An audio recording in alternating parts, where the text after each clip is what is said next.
देख रही हो? सुना है बहुत पैसे कमाता है। हाँ पता है टाइनी, ये इस जंगल का सबसे ज्यादा पैसे कमाने वाला पक्षी है।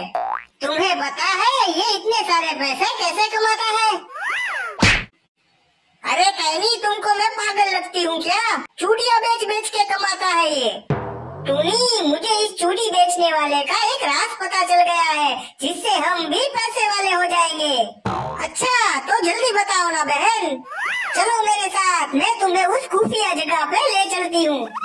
टूनी टाइनी को अपने साथ एक पेड़ के पास ले जाती है। अरे इस पेड़ पे तो चूड़ियाँ उग रही है।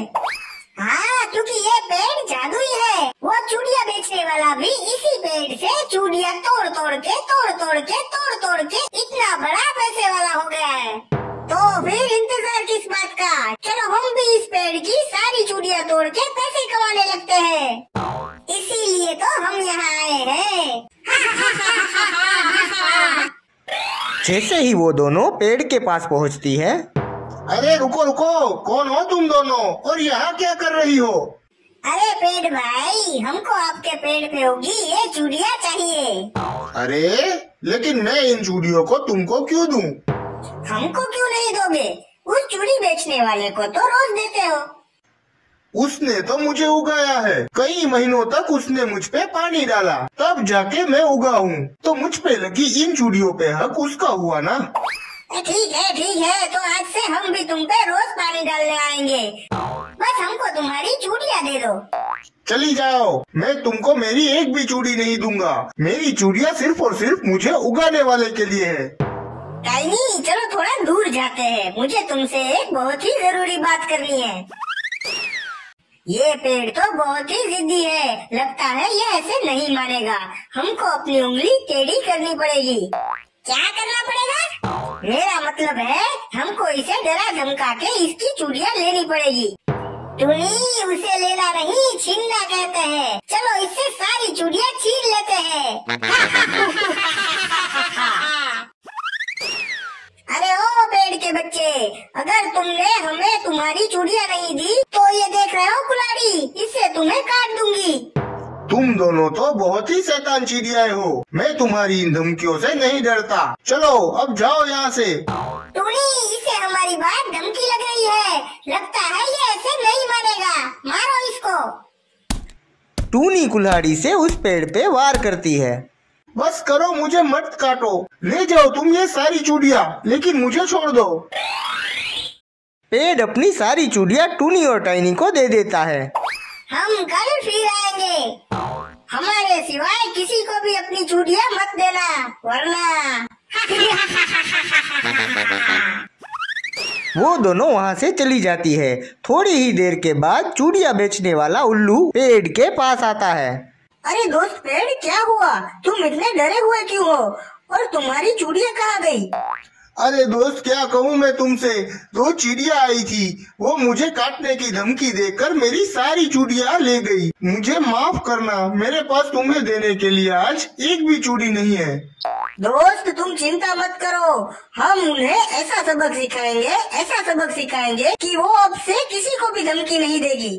दूसरे दिन टूनी और टाइनी फिर से पेड़ के पास जाने लगती है। टाइनी, तुम सच कह रही थी, इस चूड़ियों के धंधे में तो बहुत पैसे मिलते हैं। कल तो हमने बहुत सारे पैसे कमा लिए थे। बहन, बस थोड़े ही दिनों में हम दोनों मालामाल हो जाएंगे। लो आ गया हमारा पैसे कमाने का जरिया। चलो पेड़, हमको जल्दी से तुम्हारी सारी चूड़ियाँ दे दो। इतनी भी जल्दी क्या है बहनों? पेड़ और उल्लू टाइनी और टूनी को पकड़ लेते हैं। भाई हमको छोड़ दो, तुमने मेरे पेड़ को काटने की धमकी दी, तुम दोनों को ऐसे कैसे छोड़ दूं? पेड़ और उल्लू उन दोनों की बहुत पिटाई करते हैं।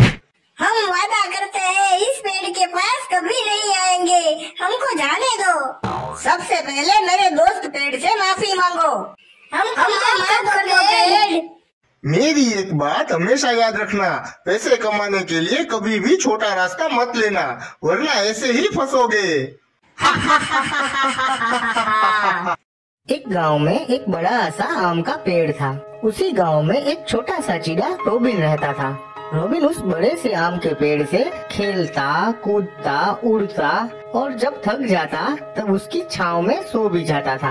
रॉबिन उस आम के पेड़ को बहुत चाहता था और आम का पेड़ भी उसे बहुत चाहता था। दोनों एक दूसरे के पक्के दोस्त थे। जैसे धीरे धीरे समय बीतता गया, रॉबिन धीरे धीरे बड़ा होने लगा और फिर वो अपने ही घर में खेलने लगा। उसने पेड़ के साथ खेलना बंद कर दिया। एक दिन रॉबिन अपने दोस्त आम के पेड़ के पास आया। वो बहुत ही उदास लग रहा था। आम का पेड़ उसे कहता है, चलो रॉबिन खेलते हैं। मैं अब बड़ा हो चुका हूँ और खिलौनों के साथ खेलना चाहता हूँ, लेकिन मेरे पास खिलौने खरीदने के लिए पैसे ही नहीं है। मेरे पास पैसे तो नहीं है, लेकिन अगर तुम मेरे आम को तोड़ के बेचोगे तो तुम्हें पैसे मिल सकते हैं, जिससे तुम अपने लिए खिलौने खरीद सकते हो। ये सुनकर रॉबिन बहुत खुश हुआ। उसने पेड़ से सारे आम तोड़ लिए और बाजार में जाके बेच दिए। उस पैसों से उसने अपने लिए खिलौने खरीद लिए, पर वो वापस आम के पेड़ के पास नहीं आया। आम का पेड़ बहुत ही उदास हो गया। कुछ सालों बाद रॉबिन दोबारा लौटा। अब वो बड़ा हो चुका था। उसका विवाह भी हो चुका था। रॉबिन को देख के आम का पेड़ बहुत खुश हुआ और उसने कहा, चलो रॉबिन खेलते हैं। नहीं, अब मेरी शादी हो चुकी है और मेरा परिवार है।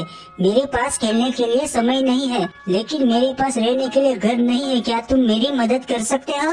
मेरे पास घर तो नहीं, लेकिन अगर तुम मेरी टहनियों को काट कर घर बनाना चाहो तो तुम बना सकते हो।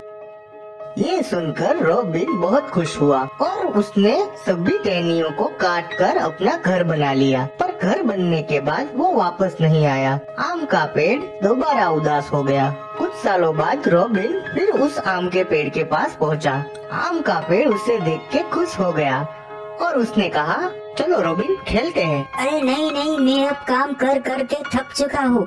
मैं अपने लिए एक नाव बनाना चाहता हूँ जिससे मैं नदी में घूम सकूँ। क्या तुम मेरी मदद कर सकते हो?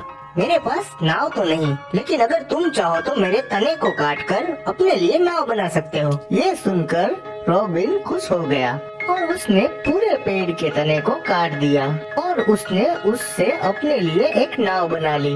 नाव बनते ही वो उस पेड़ के पास नहीं आया। कई साल बीत गए। अब रॉबिन का एक छोटा सा बेटा भी है। एक दिन रॉबिन का बेटा रॉबिन से पूछता है, पापा पापा, मुझे आम खाने हैं। तुम्हारी बात सुनकर मुझे अपना पुराना दोस्त याद आ गया, जो कि एक आम का पेड़ था। उसने अपने आम मुझे खाने के लिए दिए, हमारा घर बनाने के लिए अपनी टहनियाँ दी। ऐसे करते करते उसने अपने आप को पूरा कटवा दिया। अगर आज वो पेड़ होता तो तुम भी उसके आम खा सकते थे। वो आपका दोस्त कहाँ है? चलो बेटा, मैं तुम्हें वहाँ ले चलता हूँ जहाँ पे मेरा दोस्त था। जैसे ही रॉबिन और उसका बेटा वहाँ पहुँचते हैं और देखते हैं कि पेड़ तो फिर से उग गया है। अरे ये तो मेरा दोस्त है, लेकिन तुम तो पूरे कट चुके थे। हाँ दोस्त, तुम्हारी बात एकदम सही है, लेकिन मैं अपनी जड़ों से फिर से उग गया। मेरे बेटे को तुम्हारे आम खाने हैं, क्या तुम मुझे अपने आम दे सकते हो? मैंने आज तक कभी भी तुम्हें किसी भी चीज के लिए मना किया है। तुम्हें आम कैसे लगे बेटा? पापा, आम तो बहुत ही मीठे थे। क्या तुम और आम खाना चाहते हो? जी नहीं पापा, मेरा पेट भर गया है, मुझे और आम नहीं खाने। तो बेटा कल खाने के लिए ले लो। नहीं पापा, हमें पेड़ से उतना ही लेना चाहिए जितनी हमें जरूरत हो। सब लोग पेड़ से आम ले लेते हैं, लेकिन उसे देते कुछ भी नहीं। उल्टा उसे अपना दोस्त दोस्त बोल के उसकी सारी चीजें ले लेते हैं और उसे काट भी देते हैं। हमको ऐसा बिल्कुल नहीं करना चाहिए। ये पेड़ हमारा सबसे अच्छा दोस्त है। ये हमें खाने के लिए आम देता है, ताजी ताजी हवा देता है, धूप में छांव भी देता है, और तो और उस पे चढ़ के हम बच्चे खेलते भी हैं। हाँ बेटा, मुझे तुम्हारी बात समझ में आ गई। मुझे अपनी गलती का एहसास है। मुझे माफ कर दो दोस्त।